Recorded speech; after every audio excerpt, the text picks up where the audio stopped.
Welcome to a deep dive. Today, we're stepping back in time, really, to witness a truly unique moment.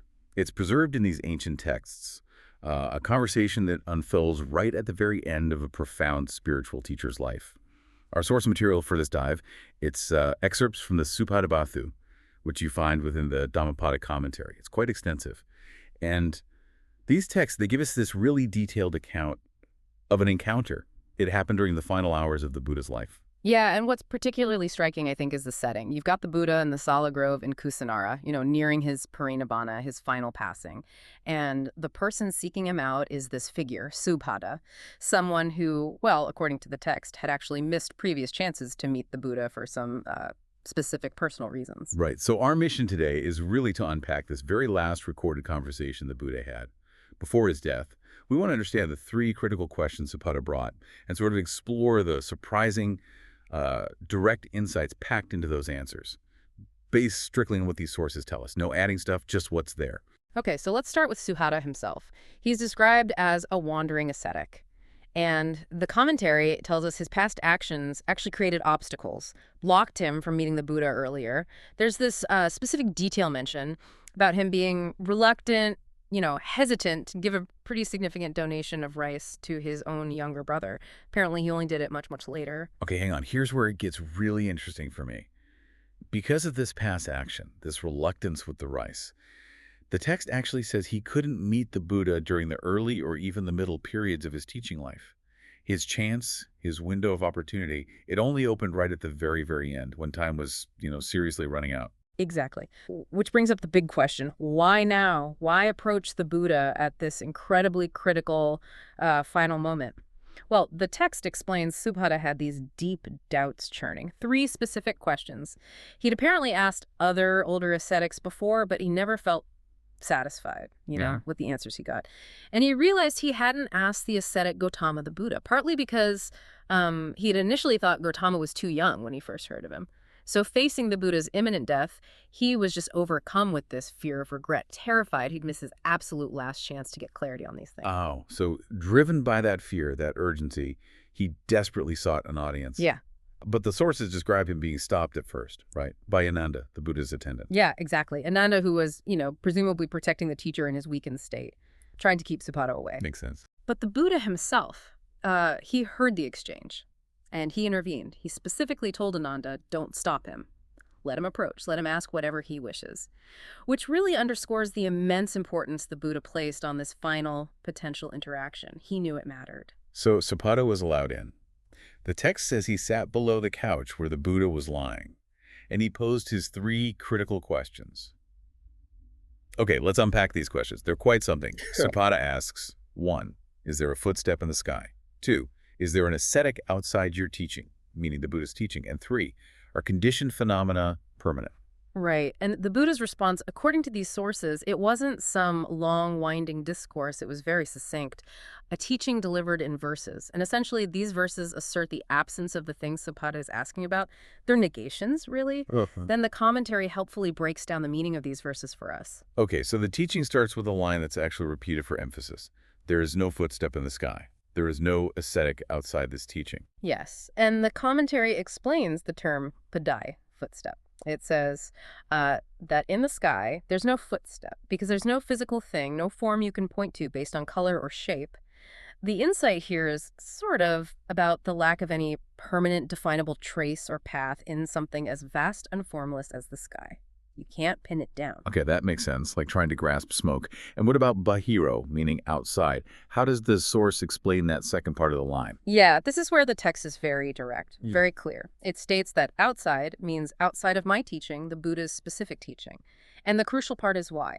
The source says there's no ascetic, no spiritual practitioner outside of this particular teaching who has genuinely attained the path and its fruits, the actual realization of liberation.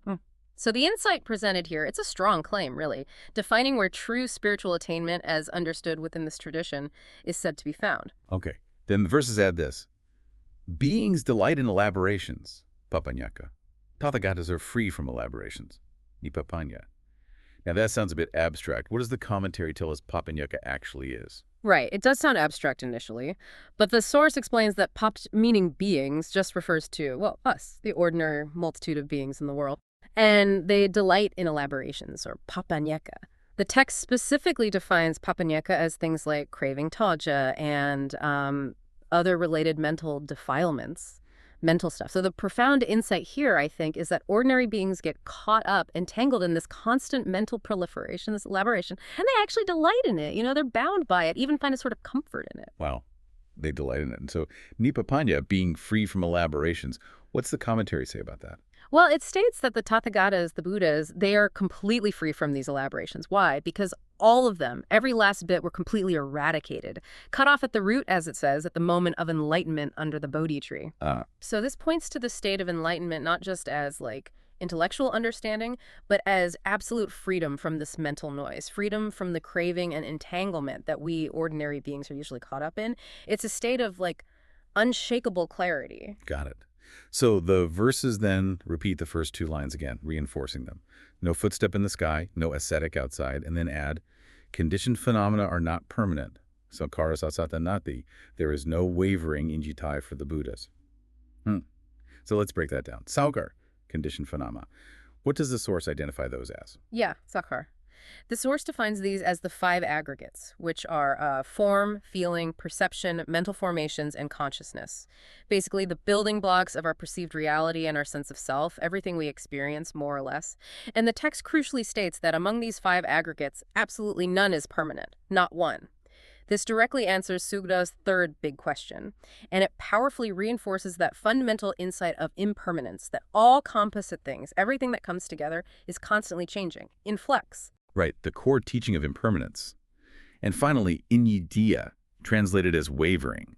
What does the commentary say that means, particularly about the Buddhas? Injita. Yeah, it refers to the kind of mental agitation, like a subtle tremor, or, wavering, that's caused by defilements. Things like craving, again, conceit, wrong views. The commentary really emphasizes that for the Buddhas, there isn't even one single such wavering left. Nothing that would lead them to mistakenly believe, even for an instant, that conditioned phenomena are permanent. So the insight there is that the enlightened mind is just, utterly free from the misunderstanding and the agitation that comes from clinging to things that are inherently impermanent. It perceives reality with perfect stability and clarity, no wobble. Wow. So after hearing these incredibly direct, profound answers delivered right there practically on the Buddha's deathbed, what was the impact on Subhadda? What happened to him? Well, the sources are pretty explicit about it. They state that right at the end of this teaching, Subhadda became established in the non-returner stage. That's known as anagamaphala. Non-returner. Yep. That's significant, right? Oh, hugely significant. According to the tradition, it means he reached a level of realization where he wouldn't be reborn into the sensory realms like the human world after death. He was on a direct path to final liberation.